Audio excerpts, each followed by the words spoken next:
Sup guys, it's Kosh and Hi-Fi Rush review. This is a really cool game. The animation here is cartoonish, it's like mix of Borderlands with cartoon. Looks really nice. The gameplay itself is action-packed. You have to fight Devil May Cry style, kinda a lot of combos and animations and different moves, and you have to sync them to the music. Every time you do attack, it can be on or off beat. When you do the attack on beat, you will get the perfect match and higher attacks and more bonuses. You got different type of attack, the normal one, the heavy one, the combo attack, which kinda adds up.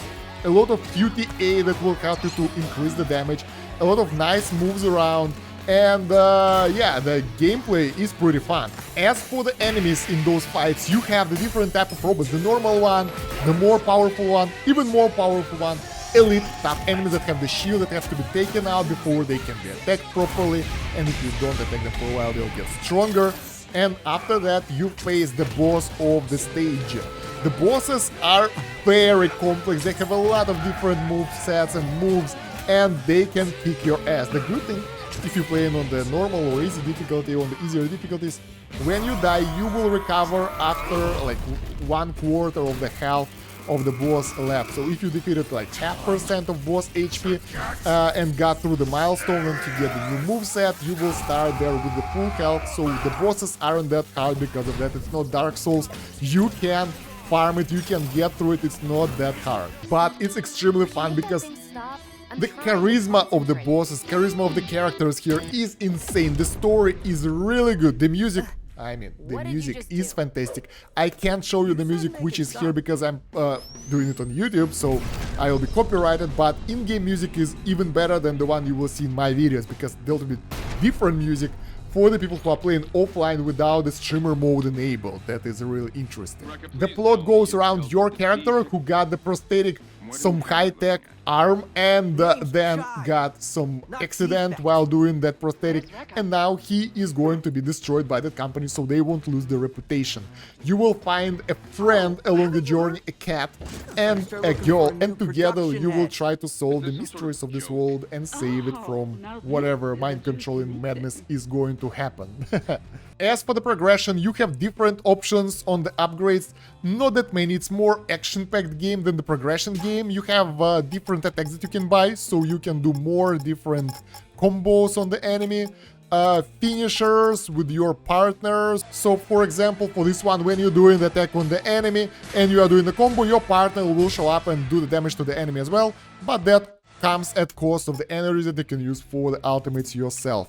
You can select the different special skills, which are basically your ultimates, a lot of different variations, starting from something like push the enemy into the air, crazy damage boost, or healing, so you can get a lot of different moves here, and items that will boost your life, energy, whatever, a lot of different things that you will find useful for sure. So yeah, and you can boost your skills with the chips that are harder to get, but overall they kind of do a lot of things. So some of those will help you to get the higher score, some of those will make you stronger, and that kind of stuff. So yeah, a lot of useful things here, and more are going to be unlocked as you play the game. In order to do those upgrades, you will have to collect gears that are being dropped by the enemies, destroyable objects in the world or just lying around the map, and some special Armstrong tag that's been used for the skill up upgrades. Overall, the game process, the gameplay is really fun, it's engaging. The stage usually takes about, I don't know, 40 minutes to an hour for me. Yeah, you might want to do it faster because you are less curious about what's happening around me. And yeah, the fights are fun.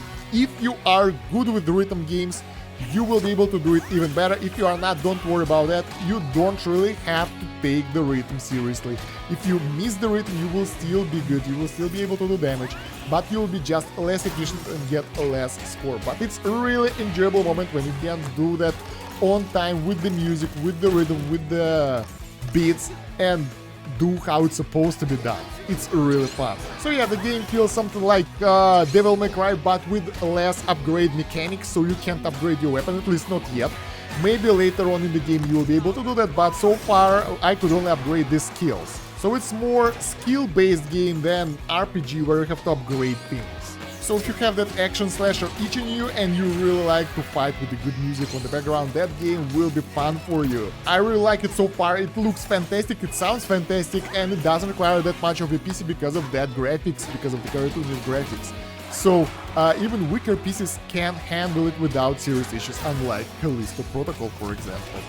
And yeah, I can strongly recommend this game to anyone. I haven't found that many drawbacks to the game so far, other than the skills and new movesets aren't that useful, because you can do pretty well with your normal skills and just upgrade your stats like HP and energy and all that stuff. So yeah, not that much of progression in my scenario for me, specifically for my feeling. Other than that, it's really nice. And let me know what do you think about this game, if you wanna play it or not, down below in the comments. While you're going there, don't forget to like the video, subscribe to the channel, and check out the video description for more links. We have the playlist with this playthrough of this game, we have the links to the Discord, social media, my other YouTube channels, and other stuff like that. And I really need your subs, guys, to reach 1K subs on this channel, so help me out with that and follow me on TapTap. Thank you very much for watching. That's about it for now. Stan Kosh out. Have a good one. Bye.